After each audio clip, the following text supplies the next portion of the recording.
অনেক সময় আপনারা খেয়াল করলে দেখবেন যে আপনার হচ্ছে মাথাটা অনেক গরম। কিন্তু থার্মোমিটারে টেম্পারেচার দেখলে দেখবেন যে নরমাল।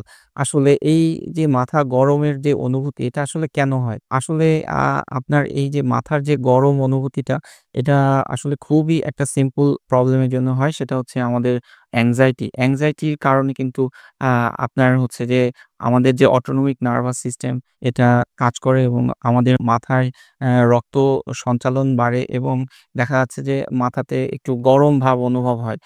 আসলে কিন্তু এখানে আসলে টেম্পারেচার যখন মাপতে যাবেন, টেম্পারেচার কিন্তু একদম নরমাল পাবেন। এছাড়াও কিন্তু আপনার উচ্চ রক্তচাপ যাদের আছে, তারাও কিন্তু অনেক সময় মাথায় এরকম গরম অনুভব করেন এবং দেখা যাচ্ছে যে থার্মোমিটার দিয়ে দেখতে গেলে দেখবেন যে জ্বর নাই।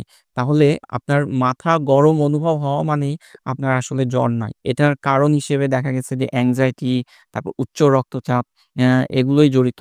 তো আপনারা যখন এরকম বোধ হবে তখন অবশ্যই থার্মোমিটার দিয়ে টেম্পারেচার দেখবেন এবং হচ্ছে যে anxiety এবং উচ্চ রক্তচাপের চিকিৎসা নিলে আশা করি এখান থেকে পরিত্রাণ পাবেন।